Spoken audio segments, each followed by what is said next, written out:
అంగన్వాడీ సోదరిమణులందరికీ నమస్కారం. అంగన్వాడీ అప్డేట్స్ కోసం ఇంకా ఎవరైనా సబ్స్క్రైబ్ చేసుకోకపోతే వెంటనే మన ఛానల్ని సబ్స్క్రైబ్ చేసుకోండి. వీడియోస్ లైక్ చేయండి, ఫ్రెండ్స్ షేర్ చేయండి. విషయంలోకి వెళ్తే అతి తక్కువ జీతాలకి అరకొర సౌకర్యాల మధ్య విధులు నిర్వహిస్తున్నటువంటి అంగన్వాడీ టీచర్లు ఆయాలందరూ ఉత్తమ టీచర్లే, ఉత్తమ ఆయాలే అని చెప్పుకోవచ్చు.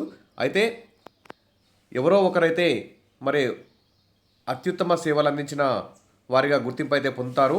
అందులో ఇక్కడ కనిపిస్తున్నటువంటి అంగన్వాడీ టీచర్కి సంబంధించి ఆగస్టు 15 సందర్భంగా ప్రధానమంత్రి నరేంద్ర మోడీ చేతుల మీదుగా అవార్డు అయితే అందుకోబోతుంది.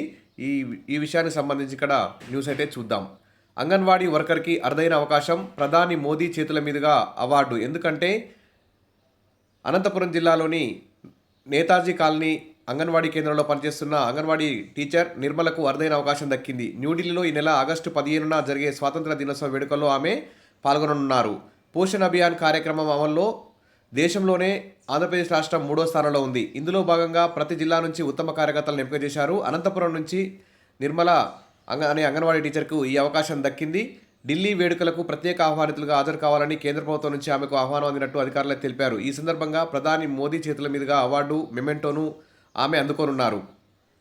ఇది అంగన్వాడీ టీచర్లకు దక్కినటువంటి గొప్ప గౌరవం అని చెప్పుకోవచ్చు. ప్రతి అంగన్వాడీ టీచర్, ప్రతి ఆయా అందరూ కూడా గొప్పగా సేవలు అందిస్తున్న వారే. మరి ఈ అవార్డు ఇవ్వడమే కాకుండా అంత గౌరవ సూచకంగా అంగన్వాడీ టీచర్లకి సన్మానం చేస్తున్నటువంటి కేంద్ర ప్రభుత్వం అంగన్వాడీ టీచర్ల యొక్క జీతాలు, ఆయాల యొక్క జీతాల పెంపుకు సంబంధించి కూడా ఒకసారి ఆలోచించాలి. అదేవిధంగా సుప్రీంకోర్టు అంగన్వాడీ టీచర్లకి, ఆయాలకు పెన్షన్, గ్రాట్యుటీ, వివిధ పథకాలు అమలు చేయాలని చెప్పి తీర్పిచ్చిన మాట వాస్తవమే. దానికి సంబంధించి ఆ తీర్పును కూడా మరి కేంద్ర ప్రభుత్వం అమలు చేస్తే బాగుంటుంది. ఈ ఆగస్టు 15 సందర్భంగా అంగన్వాడీ టీచర్లకి, ఆయాలకి జీతాల పెంపుకు సంబంధించి కానీ ఇతర అంశాల మీద కూడా మరి కేంద్ర ప్రభుత్వం ప్రకటన చేస్తే బాగుంటుంది. ఇలా సన్మానించడమే కాకుండా వారికి బ్రతకడానికి, జీవించడానికి ఆర్థిక భరోసా కల్పించడానికి కూడా మరి ప్రధానమంత్రి మోడీ గారు ముందుకు రావాలని చెప్పి ఆశిద్దాం. ఎందుకంటే విద్య అనేది ఉమ్మడి జాబితాలో ఉంది. అంగన్వాడీలకు కేంద్ర ప్రభుత్వం, రాష్ట్ర ప్రభుత్వం రెండు కూడా వాటాల ప్రకారం, రేషియో ప్రకారం నిర్వహిస్తున్నారు. ఖచ్చితంగా కేంద్ర ప్రభుత్వం భారీ ఎత్తున నిధులు కేటాయిస్తే ఖచ్చితంగా అంగన్వాడీ టీచర్ల ఆయాలకు జీతాలు పెరిగే అవకాశం ఉంటుంది.